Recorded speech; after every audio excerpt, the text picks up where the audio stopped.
Hello dear friends, you are most welcome at Study IS with PN Sharma. Dear friends, आज हम 3 जून 2020 the Hindu का analysis करेंगे। हमारा tagline है आओ दैनिक जागरण को द हिंदू बनाएं, और जो डिस्क्रिमिनेशन है दैनिक जागरण और द हिंदू को लेकर स्टूडेंट्स के माइंड में, उसको कैसे हम मिटाएं। तो डियर फ्रेंड्स, हमारी अप्रोच ये रहेगी कि दैनिक जागरण को हमको द हिंदू का एक लेवल पर लेके जाना है। तो स्टार्ट करने से पहले एक बार देख लेते हैं हम कि कोरोना के केसेस कितने हो गए पूरे वर्ल्ड में। तो पूरे वर्ल्ड की अगर बात करें तो 64 लाख केसेस हो गए हैं, और अमेरिका वहां पर 18 lakh cases, Brazil second number पर 5 लाख केसेस के साथ, और इंडिया में क्रॉस कर दिए हैं केसेस ने 2 लाख केसेस से ऊपर केस पहुंच गए हैं। अगर दिल्ली की बात करें तो दिल्ली में 22,000 केसेस। अगर राज्य में हम बात करें तो राज्य में सबसे ज़्यादा केसेज हैं महाराष्ट्र 72,000, तमिलनाडु में 24,000 एंड गुजरात में 17,000, राजस्थान में 9,000। तो ये सभी केसेज हैं। दिल्ली थर्ड नंबर पर चल रहा है 22,000 केसेज के साथ। ये सभी बातें थी। अब हम स्टार्ट करते हैं आज की न्यूज़, जो हमारे यूपीएससी एंड स्टेट पीसीएस के लिए इंपॉर्टेंट है। वो है फर्स्ट, चीन से तनाव को लेकर लद्दाख में मिराज एंड सुखोई तैनात। तो तैनात किया है, ये हमारे लिए इंपॉर्टेंट है या नहीं, that's not the concern of our discussion, but हमारा जो कंसर्न है मेन वो क्या है कि कहाँ कहाँ पर ये चल रहा है। हमने कई दिनों से ये इस पर डिस्कशन कर रहे हैं। हमने पहले भी इस पर डिस्कशन किया कि कहाँ पर जो चाइना था उसने कहाँ पर अपना अधिकार कर रहा है। तो उसके लिए हमने मैप पर पहले ही बात की थी। तो मैप से अब आज जो भी मेरे से लगातार जुड़े हुए हैं वो पिछले लेक्चर्स में लगातार हमने उस पर बात की, इसलिए वो जान गए होंगे, समझ गए होंगे कि हमने एक ऐसा मैप देखा था जहाँ पर हमने इस साइड में गोलन घाटी देखी थी, यहाँ पर गोलन घाटी, यहाँ पर पेंगोंग लेक देखा था लद्दाख में। यहाँ जो गोलन घाटी है वहाँ से कुछ आर्मी जो चाइना की है उसने यहाँ पर कब्जा कर लिया, मीन्स जो LAC है उसको पार करके गोलन घाटी के यहाँ पर आ गए हैं। पेंगोंग लेक के पास भी क्या चल रहा है, स्टैंड ऑफ चल रहा है, गतिरोध चल रहा है। तो ये सभी जो मैन था हमारे लिए, जो मैन यहाँ पर है गोलान घाटी, उसके बारे में हमने पहले भी देखा था कि गोलान घाटी कहाँ है। इसके बारे में आप अच्छे से मैंने पहले के जो अपने जितने भी लेक्चर्स हैं उसमें कम से कम 3-4 बार इसके ऊपर हमने डिस्कशन किया है। और एक जो वीडियो है चाइना एंड इंडिया का स्टैंड ऑफ का, एक वीडियो 7 मिनट का, उससे आप पूरी ये कहानी समझ सकते हो। उसको मैंने कल ही अपलोड किया था। अगर कोई नया बंदा है, अगर कोई न्यू स्टूडेंट इसको देख रहा है तो वहाँ से आप अच्छे से समझ जाओगे कि स्टैंड ऑफ को लेके 7 मिनट का एक वीडियो कंप्लीट आप उसको देख सकते हो। यहाँ फिंगर इलाका क्या होता है ये मैं आपको समझा देता हूँ कि जैसे जो पेंगोंग लेक है उसमें कुछ डिमार्केशंस किए हुए हैं, कुछ जैसे हम कई बार पोल लगा देते हैं, तो यहाँ पर फिंगर, एक फिंगर, सेकेंड फिंगर, थर्ड, ऐसे करके। तो चाइना बोलता है कि ये पर्टिकुलर कोई नंबर ऑफ फिंगर है, यहाँ पर अधिकार इस साइड मेरा, इस साइड इंडिया का, ऐसे मान लो कभी समझौता हुआ हो। लेकिन इस समझौते को मानने की जगह चाइना कहता है कि ये यहाँ तक कोई दूसरी वाली जो फिंगर है, फिंगर 4 इलाका, वो भी मेरा है। मीन्स आगे तक जो एक्स्ट्रा इलाका है उस पर भी अपना दावा जताता है कौन, चाइना। तो ये थोड़ी सी बड़ी प्रॉब्लम है। ये जो प्रेजेंट का स्टैंड ऑफ चल रहा है वो गोलान घाटी, जो लद्दाख, पूर्वी लद्दाख है, गोलान घाटी, ये थोड़ा सा याद रखना कहाँ पर है। उसके बाद जो गोलान घाटी है, हॉट स्प्रिंग एंड फिंगर 4 इलाका, ये सभी, हॉट स्प्रिंग भी वहाँ जो गोलान घाटी है उसके पास पूर्वी लद्दाख का ही भाग है। तो ये सभी आप थोड़ा सा याद रखोगे। हाल ही में गवर्नमेंट ऑफ इंडिया ने ये एक्सेप्ट किया है कि काफ़ी मात्रा में जो सेना है, मीन्स जो ये LAC, अगर तो इसको पार करके काफ़ी मात्रा में यहाँ पास में इसको पार करके जो क्षेत्र जहाँ तक चाइना क्लेम करता है, अपना बताता है, वहां तक पूरा सेना आ गई है किसकी, चाइना की। तो ये थोड़ा सा स्टैंड ऑफ बना हुआ है दोनों देशों के बीच में, तो ये थोड़ी सी याद रखना आप। इसके बारे में जो वीडियो है उसको, पीछे वाला जो वीडियो उसको जरूर देखना, एकदम क्लियर हो जाएगा ये। आगे जो इंपॉर्टेंट है वो हमारे लिए बस इतना सा याद रखना कि हाल ही में चीन और इंडिया सीमा विरोध को लेकर बात हुई है। तो that's not that much important, बस केवल याद रखना। यहाँ पर आप याद क्या रखोगे कि G7 जो देशों का संगठन है उसके विस्तार की बात की गई है।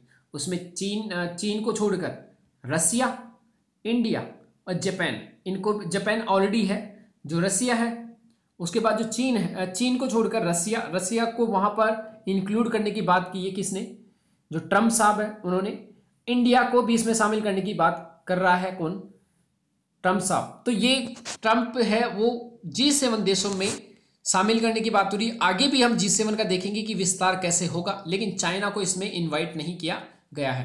तो आगे आने वाले समय G7 G11 बन सकता है।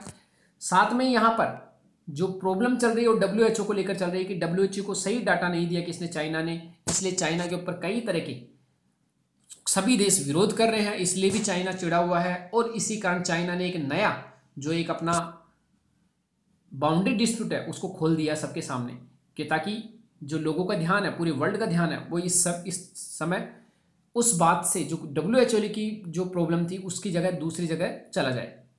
मुंबई के आसपास तबाही मचा सकता निसर्ग। निसर्ग के बारे में आगे हम अच्छे से पढ़ेंगे कि निसर्ग क्या है, ये कैसे बनता है। यहाँ पर सिर्फ इतना सा देखना कि पहले जो एम्फन आया था वो एम्फन यहाँ था वेस्ट बंगाल की खाड़ी, और ये बंगाल की खाड़ी, और यहाँ पर अरब सागर में अभी दूसरा तूफान आया निसर्ग। तूफान आने के पीछे रीजंस क्या रहता है कि जब यहाँ पर समुद्र का टेम्परेचर बढ़ता है तो हवा हल्की होती है, टेम्परेचर बढ़ा तो हवा के कण बाहर दूर दूर चले जाते हैं, तो जो प्रेशर है हवा का, जब हवा के कण दूर दूर हो जाएंगे तो प्रेशर अपने आप कम हो जाएगा। किसी दूसरी जगह जहाँ टेम्परेचर कम है वहाँ पर प्रेशर ज़्यादा रहेगा, क्योंकि हवा के कण ठंडे होकर पास पास आते हैं और एक दूसरे में प्रेशर करते हैं। तो हमेशा याद रखना हवा हाई प्रेशर से लो प्रेशर की तरफ जाती है, क्योंकि हाई प्रेशर मीन्स हवा के कण बहुत पास पास हैं, तो ज़्यादा एक दूसरे को दूर फेंकेंगे, जहाँ पर कण ज़्यादा होंगे उस साइड जाएगा।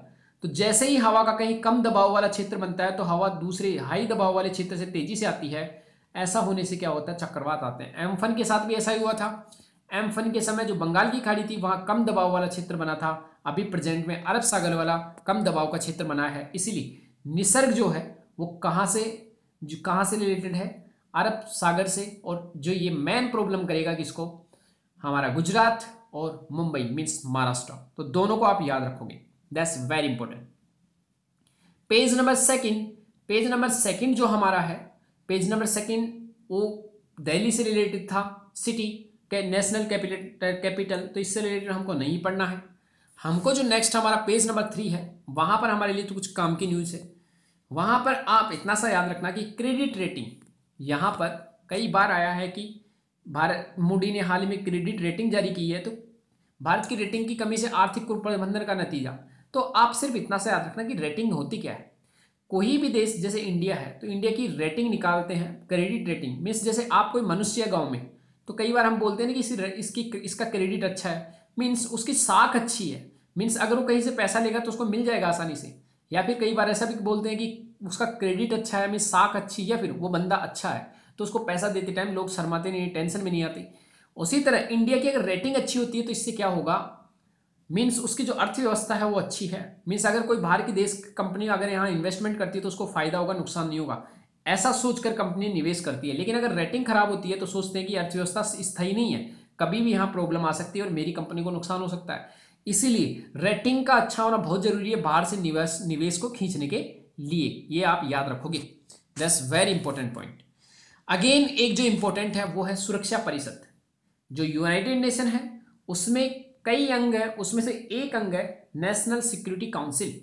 जो नेशनल सिक्योरिटी काउंसिल है उसके जो मेन सदस्य हैं 5 सदस्य उसके स्थायी हैं, और जो उसके 5 सदस्य हैं वो क्या है, वो 10 सदस्य उसके अस्थायी तौर से चुने जाते हैं। मीन्स टोटल उसके 15 सदस्य रहते हैं, जिसमें से 15 सदस्य जो ये परिषद है उसमें 5 स्थायी और 10 अस्थायी। जो स्थायी सदस्य हैं उसमें अमेरिका को हम अच्छे से जानते हैं, रशिया को, दोनों को अच्छे से जानते हैं, रशिया एंड अमेरिका। एक आ जाता है चाइना, एक फ्रांस और एक ब्रिटेन, ये सभी क्या है, स्थायी सदस्य हैं। अब यहाँ पर जो अस्थायी सदस्य हैं उनका यहाँ पर पहले क्या है कि जो यूनाइटेड नेशन है, यूनाइटेड नेशन के जितने भी 193 देश हैं, तो उन 193 देशों को अलग अलग ग्रुप में बांट दिया जाता है क्षेत्र के हिसाब से, और फिर उनके फिक्स किए गए हैं मेंबर कि इतने मेंबर, 10 जो अस्थायी मेंबर है उसमें से कौन से ग्रुप से कितने मेंबर आएंगे। तो उसी में से इंडिया एक जो 55 देशों का ग्रुप है जिसको बोलते हैं एशिया प्रशांत समूह 55, उसमें से इंडिया को इस बार नॉमिनेट किया गया है। इंडिया अस्थायी जो सदस्य बनेगा उसको चुना है 55 देशों ने।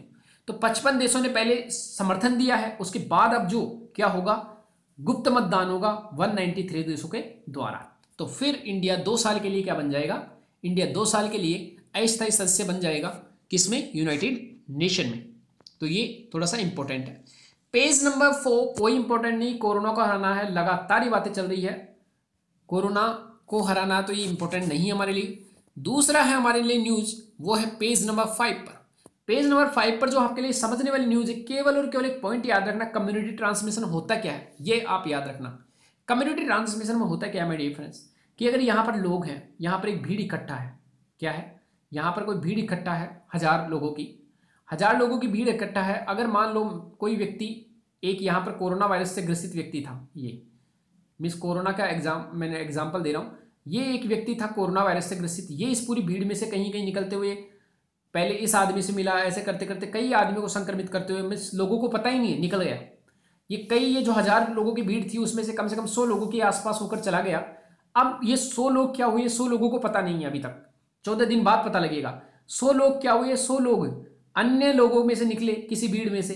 ऐसे करते करते लोग आपस में क्या कर रहे हैं, पूरी कम्युनिटी में ट्रांसफॉर्मेशन कर रहे हैं, इसी को बोलते हैं कम्युनिटी ट्रांसमिशन। अब इंडिया में कम्युनिटी ट्रांसमिशन हो रहा है नहीं, इसके बारे में ICMR, Indian council of medical research, वो बताएगा। लेकिन जो गवर्नमेंट ऑफ इंडिया है वो हमेशा मना करता है कि कम्युनिटी ट्रांसमिशन अभी इंडिया में नहीं हो रहा है। लेकिन सच बात तो ये है कि कम्युनिटी ट्रांसमिशन हो रहा है, इसीलिए दिल्ली में केस लगातार बढ़ रहे हैं, अदरवाइज केस क्या होने चाहिए थे, कम। तो ये थोड़ा सा समझने वाली बातें हैं कि कम्युनिटी ट्रांसमिशन क्या होता है। पेज नंबर 6, उस पर हमारे लिए कोई इंपॉर्टेंट न्यूज नहीं है जिसका हम डिस्कशन करें, सब सिंपल न्यूज है। पेज नंबर जो 7 है उसके ऊपर हमारे लिए इंपॉर्टेंट न्यूज है, वो है निसर्ग से निपटने को तैयार है कोरोना पीड़ित महाराष्ट्र।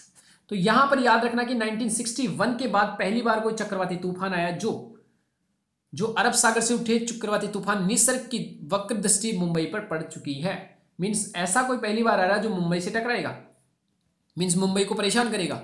तो यहां पर पहले भी तूफान आए थे, जैसे चक्रवात ओखी था, ये ओखी स्टार्ट तो हुआ हिंद महासागर में, लेकिन जब तक मुंबई में टकरा था, मुंबई में टकराने से पहले ये क्या हो गया, हल्का हो गया। क्या हो गया, हल्का। जो चक्रवात क्योर था, क्योर भी बंगाल के, ये जो अरब सागर वहां स्टार्ट हुआ, लेकिन ये कहां चला गया, ओमान की खाड़ी की तरफ मुड़ गया। और जो एक और था वो भी स्टार्ट हुआ, लेकिन ये चक्रवात जो था, इसका नाम जो है चक्रवात वायु, ये यहां टकरा कर ना कहां चला गया, गुजरात। तो बहुत मुश्किल, जो बहुत कम ऐसे चक्रवात हैं जो कहां टकराते हैं, मुंबई के तट से। तो यहां पर याद रखना कौन कौन से हमको याद रखना है, चक्रवात क्योर, चक्रवात ओखी, चक्रवात वायु, बस इतना सा। इस मैप को बनाकर आप बता सकते हो कि कहां चक्रवात जाएगा। लेकिन प्रेजेंट में जो चक्रवात आ रहा है वो ये है, जो प्रेजेंट में निसर्ग चक्रवात है वो डायरेक्टली अटैक करेगा कहां, मुंबई पर और महाराष्ट्र की कोस्ट पर। तो ये थोड़ा सा याद रखना। इसलिए निसर्ग का जो नाम दिया है इस बार बांग्लादेश ने दिया है। यहां पर नाम देने का एक तरीका है हर देश का, उसके आधार पर यहां पर जो एक बार फिक्स हुआ था 2002 में, विश्व मौसम विज्ञान संगठन और एशिया प्रशांत क्षेत्र के संयुक्त राष्ट्र आर्थिक means United nation economic and social commission, उसके द्वारा ये सहमति बनी कि जो हिंद महासागर है, जो सागर है, दोनों सागर जो हिंद महासागर के आसपास के जो दो देश हैं, उसमें जो 13 देश बसे हुए हैं, उनमें जो चक्रवात आएगा तो उनके नाम के अनुसार दिया जाएगा। तो इसमें 2020 में 160 नामों की सूची जारी की, उनके आधार पर ये फिक्स किया जाता है कि कौन सा नाम रहेगा। तो ये जो बंगाल की खाड़ी में एम्फन तूफान नाम दिया गया था पहले, और अब भी जो नाम दिया गया है वो किसने दिया है, निसर्ग भी किसने दिया है, बंगाल ने। तो ये थोड़ा सा याद रखना, हर देशों का टर्न आता है नाम देने का, तो इसमें 13 देश अपने हिसाब से नाम देते हैं। केंद्र ने माना बड़ी तादाद में भारतीय सीमा में घुसे सैनिक। ये हमारे लिए नेक्स्ट न्यूज है कि यहां पर क्या हुआ है कि बहुत सारे सैनिक जो हैं वो कहां, भारतीय सीमा में घुस गए हैं। अब इस डायग्राम को आप दोबारा देखना, ये डायग्राम जो है मैप, इसके बारे में पहले भी हम डिस्कशन कर चुके हैं। यहां पर क्या है कि ये है गोलान घाटी, ये जो रेड लाइन है ये क्या है, एलएसी, लद्दाख का पूर्वी भाग है, पेंगोंग लेक यहाँ पर है। लद्दाख को अगर नॉर्थ साउथ ईस्ट वेस्ट में देखें तो ये क्या है, ईस्ट वाला एरिया, मीन्स जो ईस्ट वाला लद्दाख पूरा है यहाँ पर, तो ये ईस्ट वाला एरिया। यहाँ पर गोलान जो रीजन है, गोलान घाटी, यहाँ नदी भी है, उसके दोनों तरफ क्या हो गए, आर्मी आ गए। एक मैंने 1.5 मिनट का वीडियो डाला है 1:48 मिनट का, जिसमें लाइव दिखाया गया है कि कैसे दोनों देश के सैनिक आपस में एक दूसरे की तरफ करके खड़े हैं। उस वीडियो के भी आप जरूर देखना, केवल 1.5 मिनट का है। तो यहाँ पर जो लाइव वीडियो था, गोलान घाटी, यहाँ पर पेंगोंग लेक, यहाँ पर भी एंटर कर चुका है चाइना। मीन्स अगर मान लो एलएसी के आसपास इतना एरिया को बताता है अगर यहाँ पर, तो चाइना अंदर की तरफ आ गया है गोलान घाटी में और पेंगोंग लेक में। तो ये बड़ी प्रॉब्लम है। यहाँ पर अक्साई चीन है। जो मेन यहाँ पर इंपॉर्टेंट है उसको आप याद रखोगे कि इसमें इस पूरे में ये कहा गया है कि एलएसी का नाम लिया गया है, यहाँ पर पूर्वी लद्दाख का नाम लिया गया है, गोलान घाटी का नाम लिया गया है, पेंगोंग तासो जो ये लेक है उसका नाम लिया गया है। उसके बाद 2017 का डोकलाम विवाद का भी यहाँ जिक्र किया गया है। और साथ में ये भी कहा गया है कि सैन्य स्तर और कूटनीतिक स्तर दोनों तरह की बातचीतें चल रही है। सैन्य स्तर में सैन्य कमांडर आपस में मिलजुल कर मीटिंग कर रहे हैं और कूटनीतिक स्तर पर जो एम्बेसडर्स हैं दोनों देशों के राजदूत वो बातें कर रहे हैं। यहाँ पर डोकलाम विवाद जो 2017 के लिए आया था उसकी भी हम बात कर लेते हैं कि सिक्किम, यहाँ पर कौन सा एरिया है, सिक्किम, और यहाँ पर भूटान। प्रेजेंट में ये जो ट्राई जंक्शन है जिसको डोकलाम प्लेटू बोलते हैं, ये ट्राई जंक्शन डोकलाम, इसकी सुरक्षा कौन करता है, इंडिया, क्योंकि ये पार्ट तो भूटान का है लेकिन एक संधि के द्वारा भूटान को सुरक्षा कौन देता है, इंडिया। और चाइना बोलता है कि ये जो एरिया है वो मेरा है। तो इसीलिए ये बड़ा प्रॉब्लम का विषय है। इस एरिया को बचाने के लिए यहाँ पर सड़क मार्ग स्टार्ट कर दिया था चाइना ने, इसलिए इसको रोकने के लिए यहाँ पर कम से कम 75 दिनों तक 75 दिन के आसपास यहाँ पर दोनों आर्मी आपस में खड़ी रही। बाद में चाइना की आर्मी को पीछे हटना पड़ा। ये हमारे लिए इसलिए इम्पोर्टेंट है, ये जो हमारे लिए डोकलाम रीजन है वो इसलिए इम्पोर्टेंट है क्योंकि अगर हम भारत की स्थिति देखें, भारत की स्थिति देखें यहाँ पर क्या है, ये भूटान, और भारत की स्थिति यहाँ है। यहाँ जो नॉर्थ ईस्ट में हम जाएंगे तो नॉर्थ ईस्ट में जाने के लिए हमारे पास केवल एक रीजन है, ये क्या है, ये रीजन है सिलीगुड़ी कॉरिडोर। ये लगभग 70 किलोमीटर का है। अगर यहाँ तक प्रेजेंस हो जाती है, अगर डोकलाम पर भी प्रेजेंस हो जाती है, किसकी, डोकलाम भी कब्जा हो जाता है अगर चाइना का, तो ये इसके पास में बहुत पड़ेगा और कभी भी जब युद्ध होगा तो इसको ब्लॉक कर सकता है। मीन्स हमारा जो नॉर्थ ईस्ट से जो कनेक्शन है वो पूरी तरह टूट सकता है। तो ये बड़ी एक प्रॉब्लम है, इससे हमें हमेशा बच के रहना पड़ेगा। पेज नंबर 7 पर एक और जो इंपॉर्टेंट न्यूज है वो है G7। तो G7 में रूस और भारत को आमंत्रित किया गया है। तो याद रखना G7 सम्मेलन में भारत, रूस, ऑस्ट्रेलिया और दक्षिणी कोरिया को आमंत्रित करने की अमेरिकी राष्ट्रपति डोनाल्ड ट्रंप की योजना से चीन बेचैन है। अभी तक G7 है, अब 4 देश अगर इसमें शामिल हो जाएंगे, भारत, रूस, ऑस्ट्रेलिया और दक्षिणी कोरिया, तो ये 11 देशों का ग्रुप बन सकता है, लेकिन इसमें चीन को आमंत्रित नहीं किया गया। ये बड़ा इंपॉर्टेंट है। तो ये क्या रीजन है, इसके पीछे क्या रीजन है, वो सभी आपको याद रखना है। इसके पीछे और रीजन क्या है, चाइना को अलग थलग करने की भी बात हो रही है क्योंकि हांगकांग का जो विशेष दर्जा था उसको वापस ले लिया। जो अंडर ग्रेजुएट स्तर के चीनी छात्र थे उन पर प्रतिबंध लगाया। चीन से जो संबंधों का आरोप लगाकर विश्व संगठन से बाहर आना शामिल है। तो यहाँ पर अमेरिका ने क्या क्या किया है, अमेरिका ने हाल ही में क्या किया, चीन को अलग थलग करने के लिए हांगकांग को विशेष दर्जा दे रखा था व्यापार के लिए, अमेरिका ने उसको वापस ले लिया। जो अंडर ग्रेजुएट स्तर के जो बच्चे हैं चीनी छात्र उन पर प्रतिबंध लगा दिया और चीन के आधार पर जो WHO उससे भी संबंध हटा लिए हैं, किसने, USA ने। तो ये थोड़ा सा इंपॉर्टेंट है जिसको आप याद रखना। 2014 में जो रूस पहले से ऑलरेडी G7 का पार्ट था, मीन्स G8 के नाम से जाना जाता था, लेकिन 2014 में क्या हुआ था कि जो यूक्रेन है उसके क्रीमिया क्षेत्र को हड़प लिया था, किसने, रूस ने। इसलिए रूस को इस पर्टिकुलर ग्रुप से बाहर कर दिया गया था। तो ये थोड़ा सा याद रखना, ये बहुत इंपॉर्टेंट है। राजस्थान में इस माह हो सकते हैं टिड्डियों के बड़े हमले, इसके ऊपर भी हमने एक मैप के द्वारा डायरेक्टली काफ़ी बार, तो पिछले 2-3 जो मेरे लेक्चर्स हैं उसमें इसके बारे में अच्छे से मैंने समझाया है। आराम से आप समझ सकते हो कि कैसे जो हॉर्न ऑफ अफ्रीका है, हॉर्न ऑफ अफ्रीका से चलते हुए ये कहाँ घुस जाते हैं, सऊदी अरबिया एंड यमन में, यमन से होते हुए ईरान, अफगानिस्तान और पाकिस्तान से होते हुए इंडिया में हमला करती है। मीन्स जो मेन इनका ओरिजिन वो कहाँ है, horn of Africa means Ethiopia. तो इथोपिया, सोमालिया वहाँ से स्टार्ट होती है और ये अरेबियन कंट्रीज से होते हुए ईरान, अफगानिस्तान एंड पाकिस्तान होते हुए इंडिया में एंटर कर जाती है। पेज नंबर जो 8 है ये हमारे लिए, ये जो आर्टिकल है बहुत इंपॉर्टेंट है, विदेश नीति को धार देने की जरूरत। ये हमारे लिए बहुत इंपॉर्टेंट है, इसको एक डायग्राम के द्वारा समझेंगे। इसमें आर्टिकल में कहा गया है कि जो चीन है वो आक्रामक नीति अपना रहा है, मीन्स अपने ही चला रहा है, चाहे वो ताइवान हो, चाहे हांगकांग हो, चाहे दक्षिणी चीन सागर हो। तो हमने कल की न्यूज में अच्छे से पढ़ा था कि चाइना की 5 finger policy, south China policy, string of pulse policy, ये सभी क्या है, मीन्स मोतियों की माला, ये सभी पॉलिसी क्या है उसके बारे में हमने अच्छे से देखा। अब यहाँ पर जो हमारे लिए इंपॉर्टेंट है वो है अफगान नीति, मीन्स अफगानिस्तान। जो अफगानिस्तान है वो हमारे लिए बहुत इंपॉर्टेंट है। क्यों इंपॉर्टेंट है, क्योंकि माय डियर फ्रेंड्स, यहाँ पर जब आप मैप देखते हैं, मैप हम जब देखें, यहाँ पर अगर इंडिया का मैप देखें तो यहाँ पर क्या है, पाकिस्तान, और पाकिस्तान से लगता हुआ अफगानिस्तान है। पाकिस्तान क्या करता है, यहाँ जो तालिबान ग्रुप है उसको सपोर्ट करता है और वहाँ की गवर्नमेंट को सपोर्ट नहीं करता। जब तालिबान को सपोर्ट करता तो एक आतंकवादी ग्रुप था, और इस आतंकवादी ग्रुप के द्वारा पाकिस्तान में अन्य आतंकवादी ग्रुप को भी सहायता दी जाती थी, जिसके कारण क्या होता कि ये जो अफगानिस्तान में जो आतंकवादी पल रहे हैं, ये क्या करते थे, हमारा जो कश्मीर घाटी है वहाँ पर हमला करते थे तालिबान के द्वारा। तो हमेशा हमारे लिए क्या है, अफगानिस्तान बहुत इंपॉर्टेंट रहा है। अफगानिस्तान की शांति हमारे लिए बहुत इंपॉर्टेंट है, क्योंकि उससे ही हमारी जो अलगाववाद की भावना है जम्मू कश्मीर में वो कम हो सकती है। क्योंकि चाइना, और आजकल चाइना के साथ साथ जो पाकिस्तान है, वो दोनों चाहते हैं कि अलगाववाद की जो नीति है जम्मू कश्मीर में वो बढ़े। इसलिए इंडिया को एक अफगानिस्तान नीति लेकर आनी चाहिए। मीन्स जो अफगानिस्तान में जो तालिबान और यूएसए है उसके बीच जो शांति वार्ता चल रही है, उसमें इंडिया को भी कुछ सोच समझकर भागीदारी करनी चाहिए।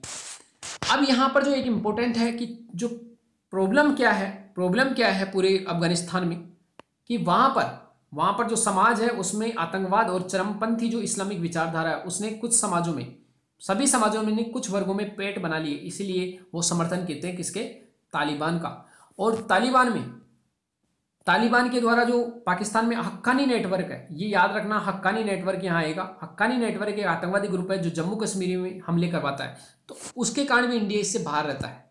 अब हमारे को ये याद रखना है कि अब अफगान पॉलिसी है, मीन्स अफगानिस्तान में शांति कैसे हो, उसके लिए एक अफगान पॉलिसी लेके आया अमेरिका, जिसके तहत क्या होगा, अमेरिका और अफगानिस्तान और जो तालिबान अफगानिस्तान का, उसके बीच में एक शांति समझौता होगा। उसमें 1+2+6, या इसको ऐसे भी लिखते हैं हम 6+2+1, ये वार्ता भी बोलते हैं। ये वार्ता भी चलेगी आगे आने वाले टाइम में। इसके बारे में देखते हैं ये वार्ता क्या है। यहाँ पर समझना आप, अगर रियल में हम देखें एक मैप के द्वारा, तो यहाँ पर समझना कि ये है अफगानिस्तान, ये है पाकिस्तान। अगर हम पीओके जो अपना पार्ट था, पीओके जिसको पाकिस्तान ने छीन लिया था, तो ये वाला जो पीओके पार्ट है यहाँ से हमारा क्या लगा हुआ, अफगानिस्तान। लेकिन पीओके प्रेजेंट में पाकिस्तान है, पाकिस्तान इस पर दावा करता है, इसलिए इसको अभी इंडिया का नहीं मान रहे, मान लो। तो अब अगर इसको इंडिया का नहीं मान रहे तो अफगानिस्तान इंडिया से नहीं लगता। लेकिन अगर इसको हम अपना मानते हैं और अपना मैप भी जारी करते हैं तो ये किसका पार्ट है, इंडिया का, और इस आधार पर अफगानिस्तान इंडिया से लग रहा है। अब एक कॉन्सेप्ट देखेंगे कि हाल ही में जो ये वार्ता चलेगी, शांति वार्ता अफगानिस्तान की शांति के लिए, इसमें क्या किया गया है। इसमें जो पड़ोसी देश हैं अफगानिस्तान के 6, जिसमें ईरान, पाकिस्तान, तुर्कमेनिस्तान, उज्बेकिस्तान और तजाकिस्तान, इन 6 देशों को 1, 2, 3, 4, 5 एंड एक चाइना, क्योंकि चाइना भी यहाँ से लग रहा है, जबकि पहले ये एरिया थोड़ा सा हमारा इंडिया का था, तो ये याद रखना। अब क्या हुआ है, क्योंकि जो पीओके वाला पार्ट है ये तो लगा हुआ था ही, यहाँ पर पीओके वाला पार्ट हमने पहले देखा था। तो अब क्या हो रहा है कि चाइना भी लगा हुआ, तो China, Pakistan, Iran, Turkmenistan, Uzbekistan और तजाकिस्तान, ये 6 देशों को इसमें शामिल किया गया है। तो 6+2 में कौन कौन से, रसिया एंड अमेरिका और एक स्वयं अफगानिस्तान। तो ये 6 देशों के अलावा 2 देश अमेरिका एंड यूएसए और एक देश स्वयं अफगानिस्तान, इन 6+2+1 में शांति वार्ता होगी। लेकिन इंडिया को इससे बाहर रखा गया है, क्योंकि ये कहना है अमेरिका का और बाकी देशों का कि चाइना जो इंडिया की प्रेजेंट बाउंड्री है वो टच नहीं कर रही किससे, अफगानिस्तान में। लेकिन जो मेन रीजन है वो क्या है कि इंडिया हमेशा तालिबान जो ग्रुप है उसकी आतंकवादी गतिविधियों का हमेशा क्या किया है, विरोध किया है, इसलिए इंडिया को इसमें शामिल नहीं किया जा रहा। अब ये देखेंगे आत्मनिर्भरता हासिल करने का मंत्र, ये क्या है, आत्मनिर्भरता हासिल करने का मंत्र क्या है। यहां पर क्या समझेंगे हम कि आत्मनिर्भरता हासिल, हमने देखा कि प्रधानमंत्री मोदी साहब ने एक लॉन्च किया है आत्मनिर्भर भारत प्रोग्राम आत्मनिर्भर। इसमें क्या है कि जितने भी हम बाहर से मंगवाते हैं चीज़ें, इंपोर्ट करते हैं, उससे कैसे हम अपने आप को आत्मनिर्भर बनाएं। तो इन्होंने एक हिस्ट्री बताई है पूरी। ये अमूल के डिप्टी डायरेक्टर मीन्स डायरेक्टर हैं, मैनेजिंग डायरेक्टर एमडी।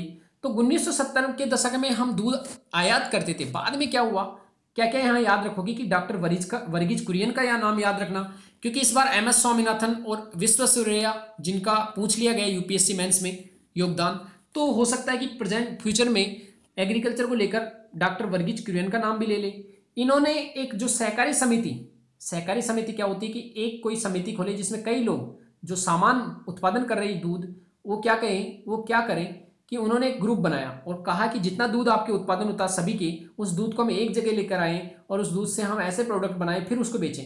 क्योंकि अगर अलग अलग करेंगे तो किसी के पास 1 kg दूध, किसी के पास 2 kg, लेकिन अगर 20 लोग 1-1 2-2 kg करके अगर 100 लीटर कर लेते हैं तो 100 लीटर का व्यापार करना आसान हो जाता है। तो ये क्या था, सभी दूध वालों को इकट्ठा किया और एक प्रोग्राम बनाया, दुग्ध सहकारी समितियों का निर्माण किया और उसके कारण ऑपरेशन फ्लड आया। ऑपरेशन फ्लड मीन्स जैसे ग्रीन रिवोल्यूशन था एग्रीकल्चर प्रोडक्शन के लिए, उसी तरह दूध के लिए क्या लाया गया, ऑपरेशन फ्लड। तो ये थोड़ा सा याद रखना, ऑपरेशन फ्लड। तो इस मॉडल को जैसे हमने दूध में ऐसा किया है तो हम अन्य कामों में भी ऐसा कर सकते हैं। हम श्वेत क्रांति की तरह हम जो आत्मनिर्भर क्रांति है वो भी ला सकते हैं। तो इन्होंने जो एक इंपॉर्टेंट बोला कि क्या कि जो गुजरात का थामना गांव है इसको लिख लेना, इसको लिख के रखना, थामना गांव दीवार पर चिपका लेना है, बहुत इंपॉर्टेंट। 2015 में पहली बार जो एक सौर ऊर्जा का कॉन्सेप्ट, सहकारी सौर ऊर्जा का कॉन्सेप्ट लेके आए कि सब मिलकर हम एक बिजली उत्पादन करेंगे सौर ऊर्जा, और जो बचेगी उसको क्या करेंगे, हम जो बिजली कंपनियां उनको बेच देंगे और बाकी हमारे जो कुआं है उस पर भी काम आ जाएगा, ये जो हमारा वेल है वहां पर काम आ जाएगा।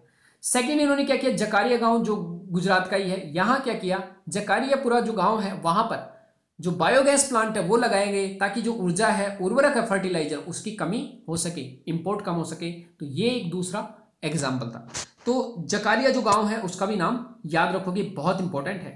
उससे क्या होगा, 2015 में जो ये बिजली जो एक्स्ट्रा पैदा करते थे, यहां से जो बिजली एक्स्ट्रा पैदा करते थे, तो इससे क्या है, स्वयं की जो ऊर्जा पूर्ति थी वो तो हो ही जाती थी, जो एक्स्ट्रा बिजली बढ़ती थी उसको राज्य विद्युत बोर्ड को भेज देते थे और इससे किसानों को अतिरिक्त आय भी होती थी।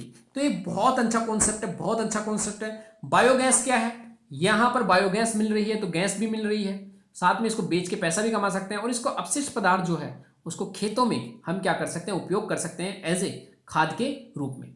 यहां पर जो इंपॉर्टेंट है हमारे लिए, वहां मोदी जी ने एक आत्मनिर्भर भारत के तहत वोकल फॉर लोकल, वोकल का मतलब था बोलना, लोकल मीन्स हमारी जो वस्तुएं उनका उपयोग करो और दूसरे लोगों तक भी संदेश पहुंचाओ, लोकल फॉर ग्लोबल, और हमारी जो लोकल वस्तुएं जो हमारे यहाँ देश में स्वदेशी वस्तुएं बन रही है उनको वर्ल्ड लेवल के मार्केट में हम पहुंचाएं, इस तरीके से हम काम करें। तो यहाँ पर स्वदेशी वस्तुओं को अपनाना, उनका प्रचार करना, ये सभी क्या है, लोकल फॉर वोकल। तो ये थोड़ा सा याद रखना जो हमारे लिए इंपॉर्टेंट है। अब इन्होंने जो एक इंपॉर्टेंट बात की है वो क्या है कि आप कितना भी चाहे देश देश चिल्लाओ लेकिन वो काम नहीं कर सकता। हमारे लिए जो इंपॉर्टेंट पार्ट है वो क्या करना पड़ेगा हमको कि कभी भी कोई भी जो ग्राहक है वो क्या करता है कि उपभोक्ता ब्रांड ज़्यादा नहीं, कभी कभी लाभ देखता है। जैसे उपभोक्ता मतलब जो खरीदारी करता है कि अगर हमारे पास दो वस्तुएं हैं, एक सस्ती है एक महंगी है और दोनों लगभग सेम काम करती है, लेकिन यहाँ पर एक चाइना की सस्ती है 10 रुपये में आ रही है, एक 15 रुपये में इंडिया की आ रही है, तो हम क्या खरीदेंगे, उपभोक्ता हमेशा सस्ती खरीदेगा, लाभ देखेगा। दूसरा क्या है कि केवल राष्ट्रिकता नहीं उत्कृष्टता भी देखते हैं, मीन्स केवल नेशनलिज्म नहीं देखेंगे कि ये वस्तु इंडिया में बनी हुई है, हम ये भी देखेंगे कि क्या क्वालिटी अच्छी है। जब क्वालिटी किसी वस्तु की अच्छी होगी तभी हम उसको लेंगे। तो यहाँ पर पूरा इन्होंने बताया कि मैं कैसे काम करता हूँ, कैसे मैं अपने देश के होटलों में रहता हूँ क्योंकि उनके ऊपर विश्वास है। तो हम भी अपने प्रोडक्ट्स पर विश्वास जनरेट करें तब जाकर लोग उसको खरीदारी करेंगे। पेज नंबर 9 पर हमारे लिए जो इंपॉर्टेंट न्यूज है वो पहले हमने देखा था, यहाँ भारत को भरोसे में लेकर आगे बढ़े चीन। हमने कई दिनों से इस न्यूज को पढ़ा है, इसमें एक पॉइंट जो है वो इंपॉर्टेंट है। देखो अगेन ही आ गया, हमने आपको अगर फिर जाकर पीछे 1-2 दिन के वीडियो में जाकर देख सकते हो, पिछले 2 दिन में, उसमें मैंने धारचूला लिपुलेख को बहुत अच्छे से बताया है कि कैसे यहाँ पर चाइनीज बाउंड्री, ये इंडिया की बाउंड्री और ये नेपाल की बाउंड्री, यहाँ से धारचूला डिस्ट्रिक्ट है किसका, नेपाल का, यहाँ से इसके पास से होते हुए हमने ये जो रीजन है ये कालापानी रीजन है जो प्रेजेंट में पिथौरागढ़ जो डिस्ट्रिक्ट है उत्तराखंड का वहां पर आता है। यहाँ से पिथौरागढ़ का जो डिस्ट्रिक्ट है कालापानी रीजन, वहां से होते हुए हमने क्या कर दिया, सड़क मार्ग बना दिया, लिपुलेख पास से होते हुए हमने चाइना कैलाश मानसरोवर जाने के लिए तिब्बत में। तो ये जो सड़क बनाई है इसमें जो नेपाल का दावा है कि जो ये एरिया है जहां से हमने सड़क बनाई है कालापानी रीजन वो मेरा है, आप यहाँ पर नहीं कर सकते कब्जा। तो ये थोड़ा सा याद रखना। वैसे 2015 में यहाँ पर एक इंपॉर्टेंट है कि 2015 में ही इंडिया जो था उसके रूप में मान्यता दे दी थी चीन ने। जो 2015 में चीन ने भारत के करार में कालापानी और लिपुलेख को भारत का हिस्सा माना था, लेकिन जो नेपाल है वो इसको मानने से मना करता है। तो पिछले वाले जो वीडियोज हैं उनमें आप थोड़ा सा देख सकते हो यहाँ पर इतना सा याद रखना कि चीन की चाल, तो ये सब सिंपल है। चीन की क्या चाल हो सकती है? चीन हमेशा इंडिया को डिस्टेबलाइज करना चाहता है, अपनी मांगे मनवाना चाहता है, साथ में कभी भी इंडिया चाइना के अगेंस्ट किसी वर्ल्ड फॉर्म पर ना बोले, ये क्या चाहता है चाइना।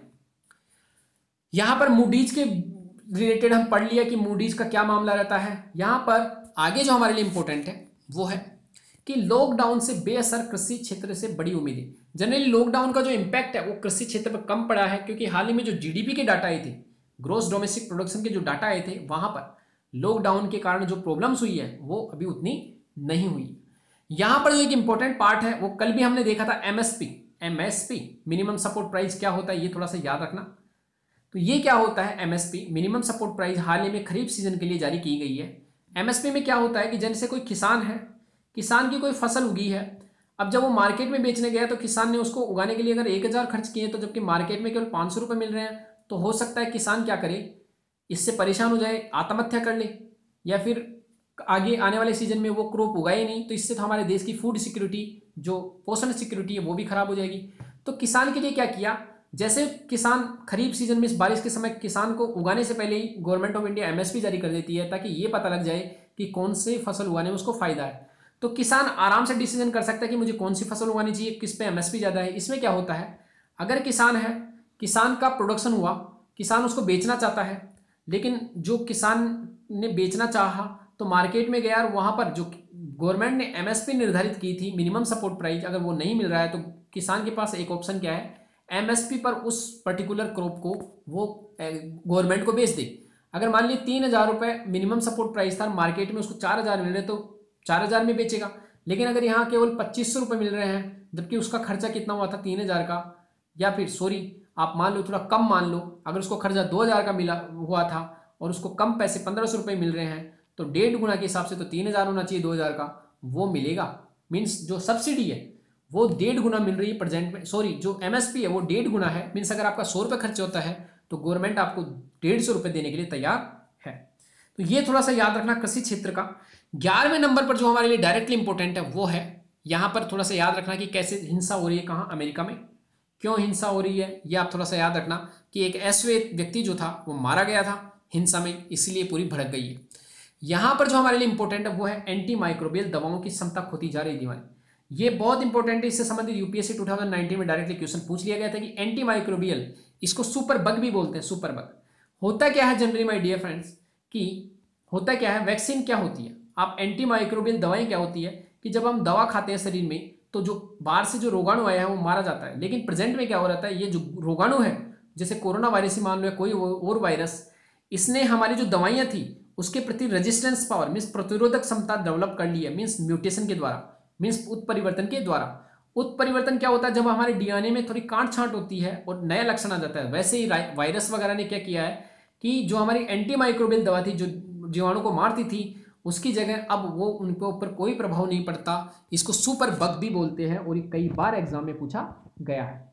जो नेक्स्ट जो टॉपिक है हमारा वो यहाँ पर 12 नंबर पर कोई न्यूज़ नहीं है ऐसी, 13 नंबर पर भी हमारे लिए कोई न्यूज़ नहीं है। 14 नंबर पर जो एक न्यूज़ याद रखोगे वो बहुत इंपॉर्टेंट है पॉलिटी के पॉइंट ऑफ व्यू, वो है 1947 में इसको बोलते हैं माउंट बेटन योजना, माउंट बेटन प्लान, जो हुई थी 3 जून के प्लान के नाम से भी जाना जाता है। 3 जून को माउंट बेटन प्लान आया था, बंटवारे के साथ भारत का विभाजन, जिसमें एक तरफ बनेगा पाकिस्तान, एक तरफ बनेगा इंडिया, और जो देसी रियासतें थी वो इंडिया में भी मिल सकती है और जो पाकिस्तान है उसमें मिल सकती है। तो ये जो माउंट बेटन प्लान था वो आया था 3 जून 1947 सॉरी। तो ये आप याद रखना है, बहुत इंपॉर्टेंट है पॉलिटी में जब आप पढ़ोगे तो माउंट बेटन प्लान क्या होता है ये सारा आया था।